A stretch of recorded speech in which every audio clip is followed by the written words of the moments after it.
Hey, welcome back everybody, Sign here with another episode of Marooned, and I finally have my audio issues somewhat fixed. I'm probably going to notice some frame rate issues, and I'm not sure what's causing that right now. I actually think it may have been my horrible decision to use seared stone to build with, actually. I've noticed that the more seared stone I remove, then it seems to behave more. So, thank God the episode where I'm like going, oh yeah, well, seared stone's a great thing to build with. The audio was broken because I was lying through my teeth, apparently. Yeah. This is my life right now, is breaking a lot of this stuff.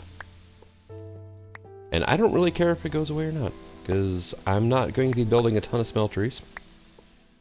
Multi-block machines are the devil, as we can tell now. Yeah, the vacuum chests. I forgot about that. It's grabbing it from all the way over there, though? That's...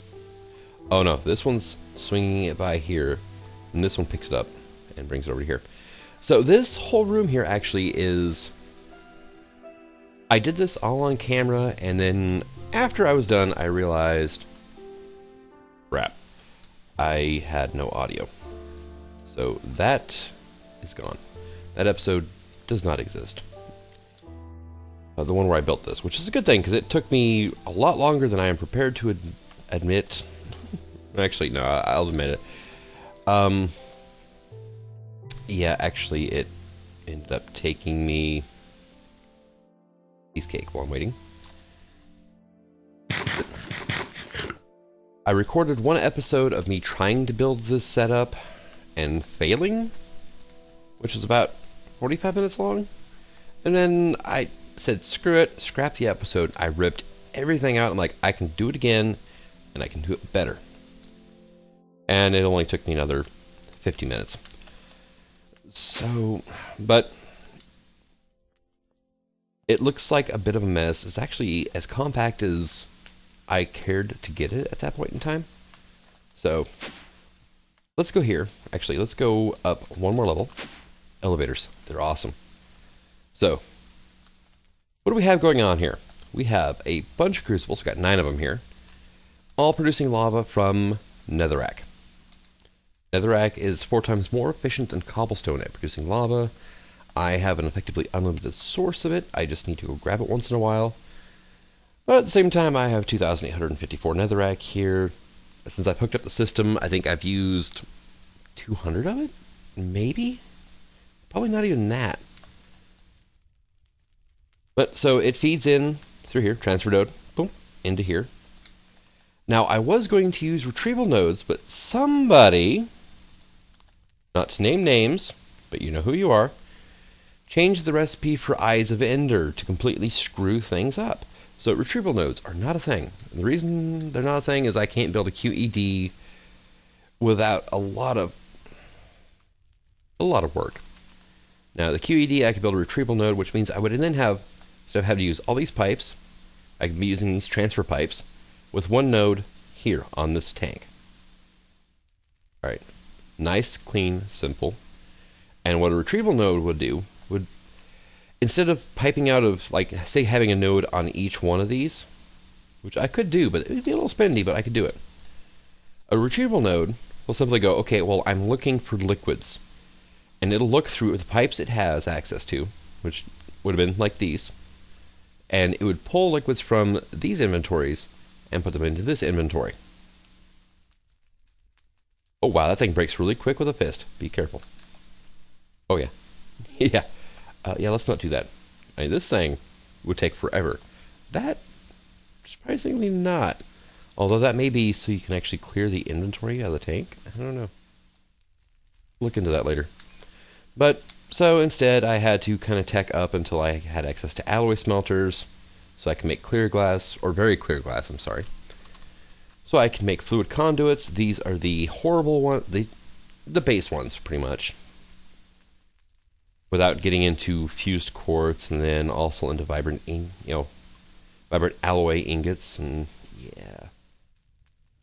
It did look a lot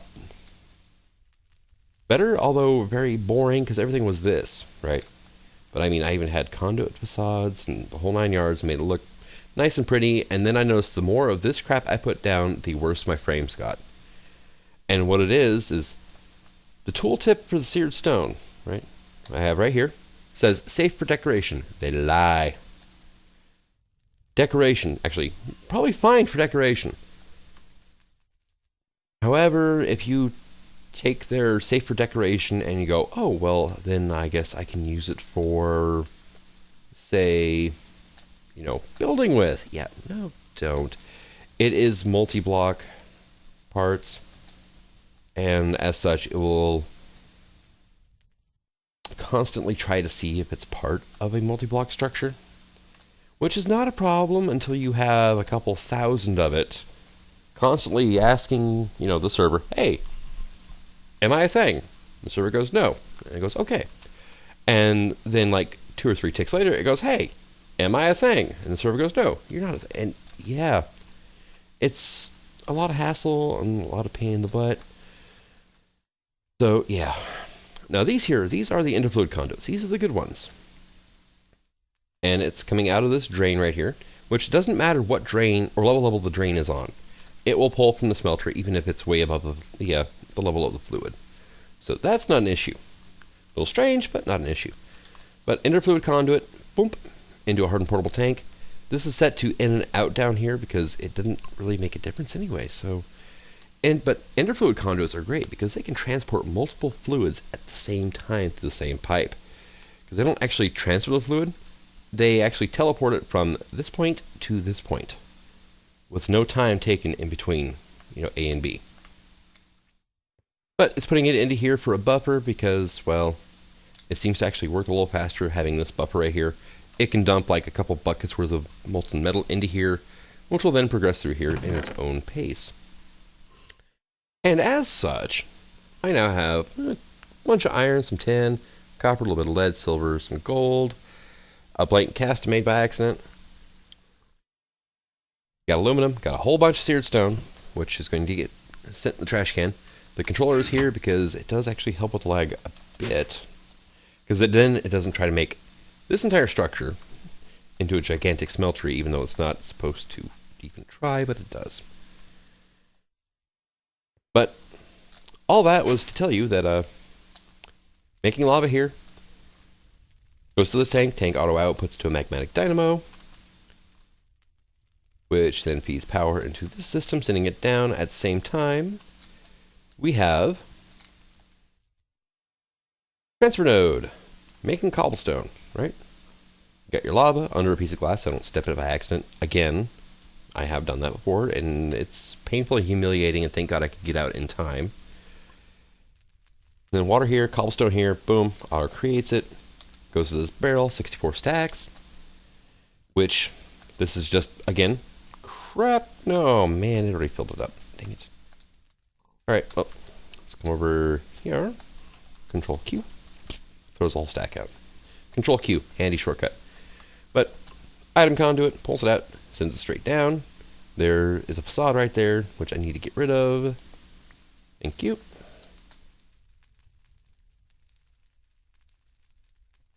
And runs down. So now let's go to the next level. So from here we have power and cobble going downwards. Simple enough, right? Yep, it's coming out here. Now the cobble is going into pulverizer, which is actually currently turned off. Well, it's enabled for, it needs a high redstone signal to work for right now. And this one here is making sand, right? Pack Creator decided that pulverizers should not make gravel from cobblestone. Like anything else that deals with Xnihilo. Xnihilo actually has an option to go add pulverizer recipes, which is great. Then you can just set up banks of pulverizers to get your job done. No, they make sand from cobblestone. So this is sand, and what is the all right, uses? Thank you. You can run it through a dusting machine to get sand. Oh no, actually sand from cobblestone. Never mind. Don't know what I'm saying. Sag mill, you get a little bit of gravel and sand. Stone furnace, pulverizer, you get sand and a 15% chance of gravel. So, yeah. Pumps into this chest here, which is just simply a buffer. This guy now, it's a little interesting, bit of interesting setup. Turns out, he's getting cobblestone, turning it into smooth stone. Smooth stone in a pulverizer spits out gravel and a little bit of sand. So you see where we're going with this now? So this produces gravel, this produces sand, and I'm planning on hooking them up eventually to redstone control above, but I need to get some of the lag busting done first before I do that. And then pumps into here. This guy goes to this vacuum chest. Now the reason there's a vacuum chest here is got autonomous activator here, stone hammers. Autonomous activator here, same thing, and same thing yet again. This one I will need to put iron or diamond hammers in though for reasons. However, our cobblestone line also comes down to here, right? And get rid of this conduit bundle. Thank you. Wait. No, I said go away. Thank you. All right, so now that we can see what's going on, we have cobblestone going into this auto workbench. Now the same conduit is also pulling out of here to input to here. The reason for that is he's simply making sticks. Got planks here, which I'm having to manually put in for now, but that's fine. But taking 2 planks, making 4 sticks. Has a couple sticks sitting there because nowhere for it to go, because this guy's making stone hammers. Auto workbenches are great. They don't need power. They're not very fast, but they don't need power.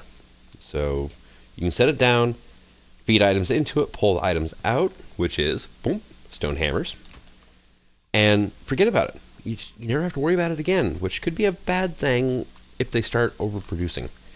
But just, keep an eye on them, set it up right. That's why this chest is here. Makes it so it has a buffer. It's got 27 stone hammers. It makes that many. It can't make any more. Otherwise, if I put, like, say, a cache or something here, then yeah, we'd be having issues. Especially like a deep storage unit. I'd be out of wood completely. And then you can see here, this is a facade here, which I don't know where that one went, but oh well. And it's getting pumped out, and it's feeding into these top activators. Which the block is here, A, because it will try to stack, this bottom one places blocks, and it'll actually stack them a couple high, unless there's a block here in the way. The other is, without this block, I get smacked with a hammer a lot, so... See, yeah, that's the thing. But I believe it's this guy here, places sand, and it gets converted into dust via hammer, goes in here, and goes into the sifting system, which is over here. Now I have 4 activators. I have 5. There's actually one under the vacuum chest as well. This, there we go. There's our other autonomous activator. And then there's 3 here. Actually, there's 4, I believe. No, there's not. There's not one underneath each one because I didn't have room. Because I should have really made this more than 2 blocks tall down here. So how does this work? Now this here is our line coming from that vacuum chest up there, which is also another buffer for any sand or gravel. Comes down here, and I am going to get this off my hotbar. Thank you. And you are whitelisted for dust and gravel. They go into this chest and along their merry way from there. This one is blacklisted, gravel and dust. So anything else I get goes through here. Now that's like crushed netherrack. That's crushed in stone, kind of. The problem is stone hammers, they will eventually break in stone, but it doesn't drop anything because it's not technically the right harvest level, right? So hence iron or diamond hammers in there so I can get my crushed in stone, which the main thing is it's really good for platinum. Otherwise, don't bother with it. And if you don't need platinum, just stick with gravel. You're fine. But they come out here, and they all kind of feed into the same system. Different channels, but same system. Also, this guy is pulling sand, right? sand up into here, into, I think it's this one. Yep, here we go. Insert sand here, it places it. This guy is feeding Netherrack into here. So if I drop Netherrack up there by that vacuum chest, gets fed into this autonomous activator, it places it. The one back here on the other side of this conduit facade up here, we'll hammer it into crushed Netherrack, and then it gets sent over here for sifting. And now we have a few, I kind of set them up differently so I didn't have to worry about backups, overflowing, so on and so forth. Crushed endstone, crushed Netherrack, and soul sand go here. Go here. This one gets dust. And then the third guy over here, he gets gravel, right? Look in the exact right spot. Here we go, gravel. So these other guys, they just get power because all they're doing is right-clicking on the sieve. The more activators you have, the faster it goes. Now, whenever stuff gets sifted, it goes to this vacuum chest here, through this line, and we have it kind of filtered here. Advanced item filter, which means I had to make a slice and splice. But anything here is blacklisted from going into this chest. In that case, it comes over here and goes into this chest. There we go. So we're getting a little bit of some, extra supplies and stuff, mainly flint, which I could have left in here, but there's a slate block, which is 9 flint, but that's brought in by Quadrum. I'm not sure if Quadrum's going to make it into the actual update or not, and so I don't want my entire backlog of flint just to disappear. But anything that goes in here, like that, and there's some seared stone that it picked up, gets turned into block form by the auto packager, which is right here. And any coal goes to these Stirling generators here, just for a little backup power. Which this guy's empty. They're all empty of coal right now because I'm not sifting. And activators use power even if they're not doing anything. So that is something good to know. Actually, it goes into here. It pulls only coal out, right, to send into these 3 guys, which are then creating power, feeding it back into the system.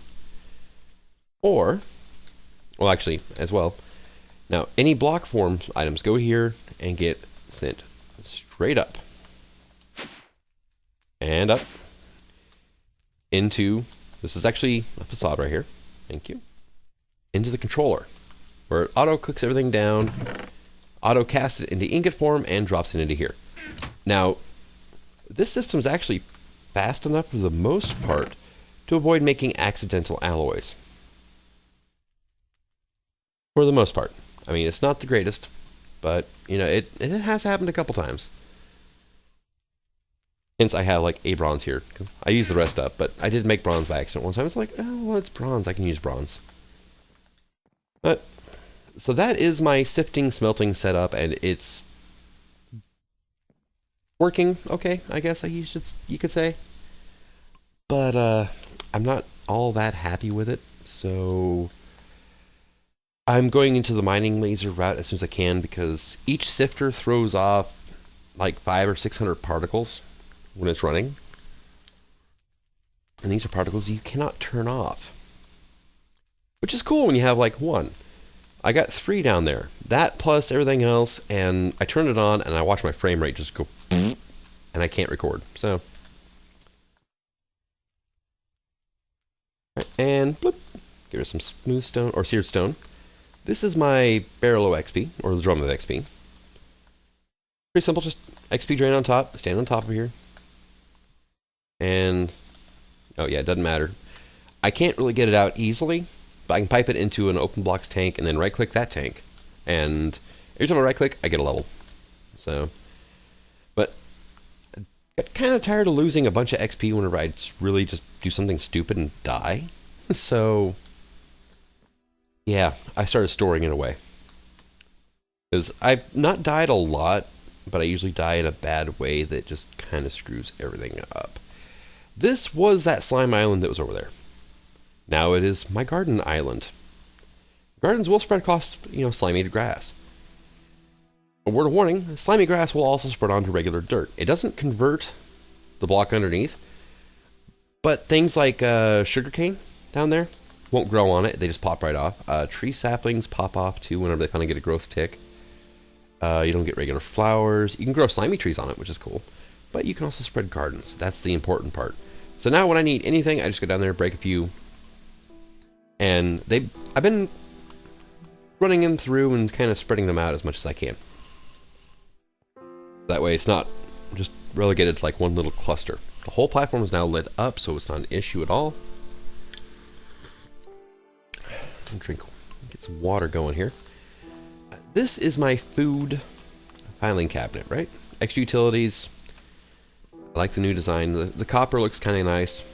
I wish you could make them out of different metals and have them be different colors. So it'd be easier to keep them separate that way if you have more than one. You know, it's like it's in the silver filing cabinet. It's in the copper one. It's in the gold one. It'd be cool.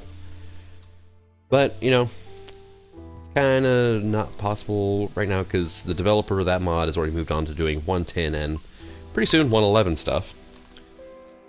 But we have all our different various foods. Like I got some summer radish salad I got from reward bag and a quest that I completed off camera. It was on camera at the time, but yeah, having issues with the audio. But let's see, I pretty much completed Survival 101. And that includes like the exploring quest, which was pretty damn easy. Island Bridge was a location. It was like 10 blocks above that island over there. So I actually just bridged out to it real quick. And then a blue slime ball, as easy as can be. I think I grabbed the quarter heart out of it. So, taint nuttin', been doing that one religiously. As actually we come over here and you'll be able to see. This is my ore berry room. And also my regular berry room. I have 3 different types that I can make berry medleys out of. And the only reason I did this really was just I could, really. But my ore berries, I'm not separating them out or anything like that, but I have a harvester down here. I think it's a gold level upgrade. Yes, upgrade gold. Which is the size of this room inside of the hopseed wood, the Ghostwood platform. Ghostwood planks here. Wayla is confused when it comes to Natura trees. By the way, this is the Ghostwood log, so to speak. But the planks is what gets harvested. The log is just so it gives me a little bit of area to walk around. And you can kind of see up here, I made chandeliers. Dark creepers are your best friend in this pack if you want things like chandeliers. Or torches, you know. As you do. But, so, I have a lead storage energy cell powering my harvester because, well, it takes a ridiculously small amount of power to run. There is actually a tank underneath this for it to put sludge in. And then it's just putting all your ore berries into these drawers, auto-converting them. These 3 here are the different berries. You know, you got your, what's that, a blightberry, a duskberry, and a skyberry. But yeah, I got some copper nuggets here. I may just let this system kind of die after that thing runs out of power. There's no real point to it. I may take it out and cannibalize it to something else. I have a couple coke ovens, which I've been turning logs into charcoal with. The problem is they're filling up with creosote, and I don't really have a use for it right now. So that, and I've got another harvester here, a bunch of sludge here, and I was working it pretty good. But again, I don't need that much wood right now. This is how I was powering that setup at first. It was a Stirling generator, which is right now full. Going into 2 basic capacitor banks, which allowed me to auto throw power into this thing without having to run conduit. These generators do not auto output power to MFR machines for whatever reason. I don't know what it is.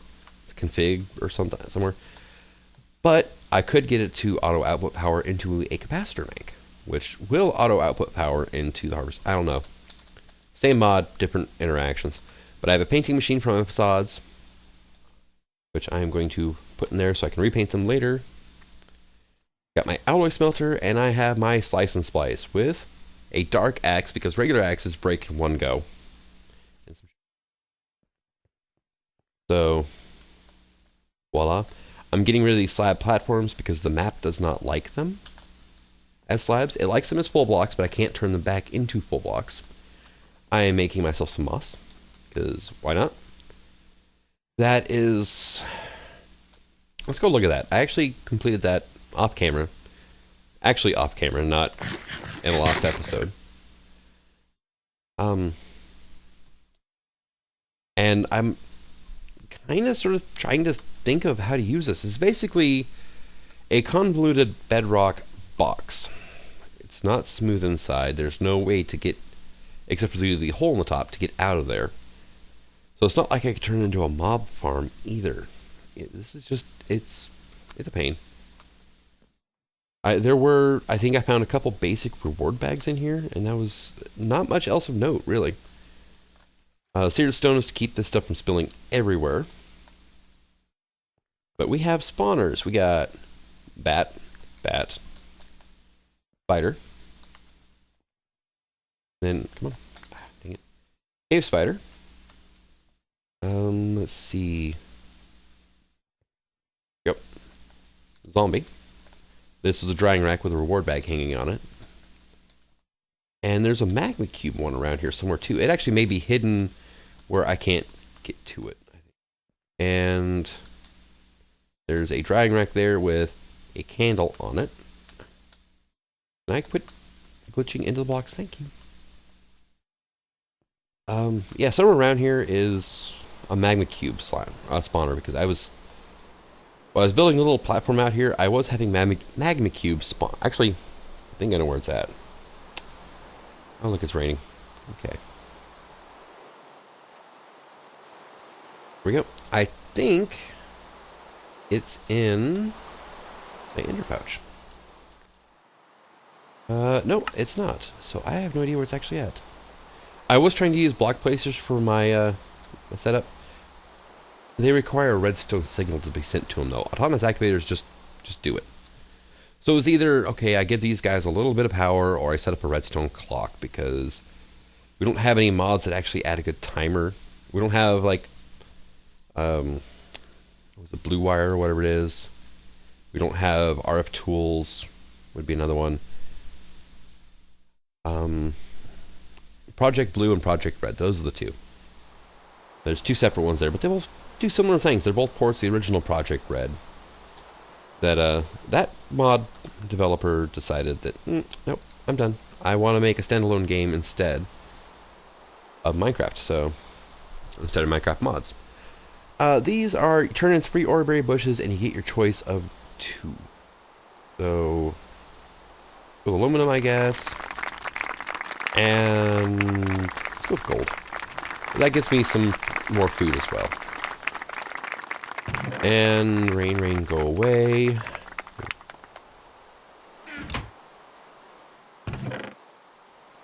Boom, boom, there we go.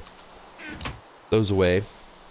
So that's pretty much, that's been completed, that one's completed, that one's completed, and nothing else has opened up. So I am counting Survival 101 as done.